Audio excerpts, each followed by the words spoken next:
चाहत बस छूट जाने के डर से सीढ़ियों से तेजी से उतर रही थी और जैसे ही वो सबसे नीचे वाली सीढ़ी पर पहुंची, उसके पैर लड़खड़ा गए और वो जाके सीधी मिहिर के बाहों में गिरी।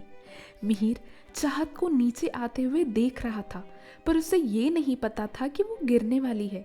मिहिर नीचे ही खड़ा था और जैसे ही उसने देखा कि चाहत के पैर लड़खड़ाए और वो गिरने वाली है, उसने उसे पकड़ लिया। अब चाहत मिहिर की बाहों में थी। चाहत ने दोनों हाथों से मिहिर को पकड़ रखा था और मिहिर के दोनों हाथ चाहत की कमर पे थे और वो चाहत को संभाले हुए थे। चाहत की आंखें डर की और शर्म की वजह से बंद थी और मिहिर बस उसके डरे हुए चेहरे को देख रहा था। ये मंजर बिल्कुल वैसा ही था जैसा कुछ सालों पहले स्कूल में हुआ था, जब वो दोनों आपस में टकरा गए थे। बस फर्क इतना था कि इस बार मिहिर की आंखों में चाहत के लिए मोहब्बत नजर आ रही थी। मिहिर जब चाहत को देख रहा था तो उसे वैसा ही सुकून मिल रहा था जैसे चाहत को उसे देख के मिलता था।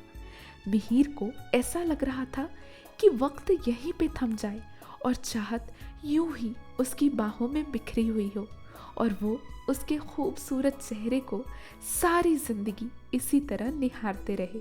पर इस डर से कि कहीं कोई देख न ले, उसने कहा, चाहत। मिहिर के मुंह से अपना नाम सुनकर चाहत ने धीरे से अपनी आंखें खोली।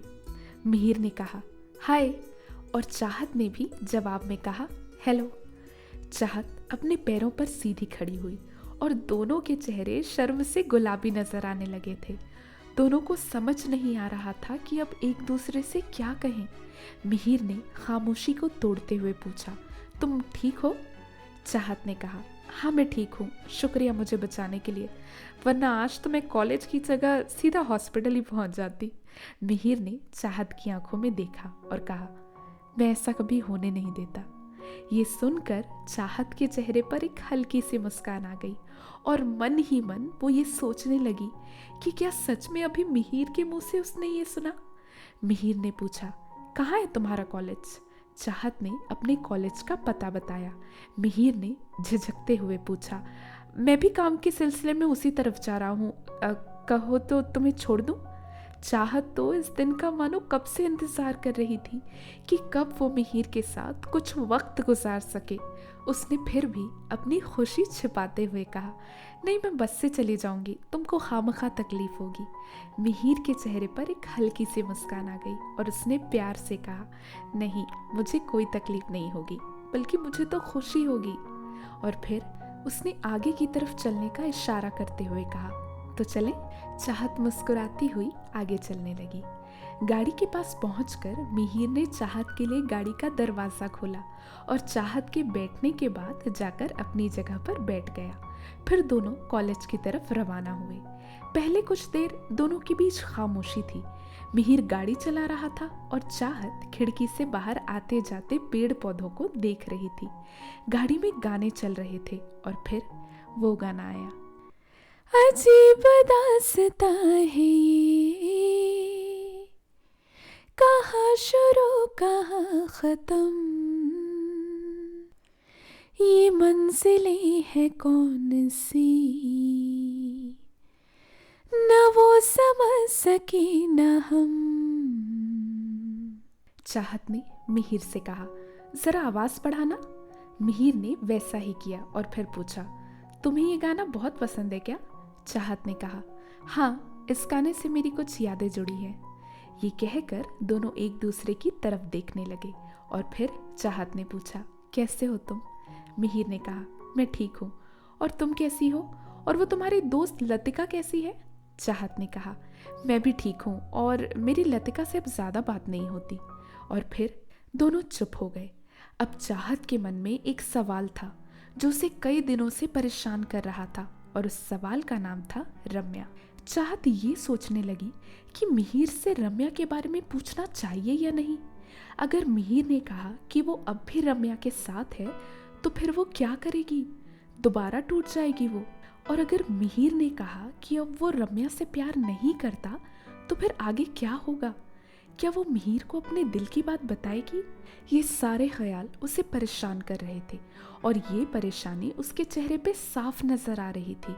मिहिर ने चाहत का चेहरा देखा और उससे पूछा, क्या हुआ, सब ठीक है? तुम परेशान लग रही हो। चाहत ने कहा, हाँ हाँ सब ठीक है। और फिर उसने हिचकिचाते हुए पूछा, वो तुम्हारी दोस्त थी ना रम्या, वो कैसी है? मुझे लतिका ने बताया था उसके बारे में। मिहिर ने बताया, पता नहीं, अब हमारी बात नहीं होती। वो स्कूल के बाद बाहर चली गई पढ़ने और उसके बाद धीरे धीरे हमारी बातें बंद हो गई। ये सुन के चाहत के दिलो दिमाग को राहत मिली और एक बड़ी सी मुस्कान उसके चेहरे पर खिलने लगी। चाहत का मन हो रहा था कि वो उसी वक्त मिहिर को गले लगा ले और उससे अपने दिल की बात कह दे, पर उसे पता था कि ये सही वक्त नहीं है। इस तरह दोनों स्कूल की पुरानी यादें ताज़ा करते और अपने कॉलेजेस और काम की बातें करते करते कॉलेज पहुंच गए। कॉलेज पहुंचते ही चाहत गाड़ी से उतरी और मिहिर अपनी सीट से बाहर आया। मिहिर ने कॉलेज की तरफ देखते हुए कहा, अच्छा लग रहा है कॉलेज तुम्हारा, सोच रहा हूँ मैं भी यहीं पढ़ने आ जाऊँ। इस बात पर दोनों खिलखिलाकर हंसने लगे।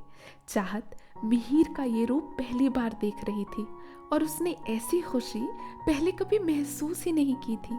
उसने मिहिर को शुक्रिया कहा और हाथ से बाय का इशारा करते हुए कॉलेज की तरफ जाने लगी। चाहत बार बार ये सोच रही थी कि वो पीछे मुड़कर देखे या ना देखे, और तभी मिहिर की आवाज़ आई पीछे से, चाहत, क्या आज शाम हम मिल सकते हैं? मेरा मतलब कॉलेज की जब छुट्टी होगी तब मैं क्या तुम्हें लेने आ सकता हूँ? चाहत ने शर्माते हुए जवाब दिया, हाँ, अगर तुम्हें कोई तकलीफ ना हो तो आ जाना। ये सुनकर मिहिर भी मन ही मन मुस्कुराता हुआ अपनी गाड़ी लेकर वापस घर की तरफ निकल गया। चाहत और मिहिर का हाल अब उन आशिकों जैसा था जो मिलने की उम्मीद में एक एक लम्हा गिन गिन कर काट रहे होते हैं। चाहत का ना तो क्लास में मन लग रहा था और ना ही कैंटीन में वो अपने दोस्तों की बातें सुन रही थी। मिहिर अपने काम में मसरूफ था, पर उसके चेहरे से मुस्कान जाने का नाम नहीं ले रही थी। मिहिर के दिलो दिमाग में चाहत बस चुकी थी और चाहत भी मिहिर के ख्यालों में खोई हुई थी। दोनों बार बार अपनी घड़ी की तरफ देखने लगे और सोचने लगे कि कब कॉलेज खत्म होने का वक्त आएगा और वो एक दूसरे से मिल पाएंगे। और फिर वो वक्त आया जिसका दोनों बेसब्री से इंतजार कर रहे थे। चाहत का कॉलेज खत्म होने का वक्त हो गया। चाहत बिना अपने दोस्तों से मिले तेजी से चलती हुई गेट के बाहर आई और बाहर आते ही उसने देखा कि एक हल्की गुलाबी रंग की शर्ट और नीचे काले रंग की जीन्स पहने मिहिर अपनी गाड़ी के सामने खड़ा होकर इसका इंतजार कर रहा था। मिहिर की नजरें बस कॉलेज के गेट पर टिकी हुई थी। जैसे ही चाहत आई, दोनों ने एक दूसरे को देखा।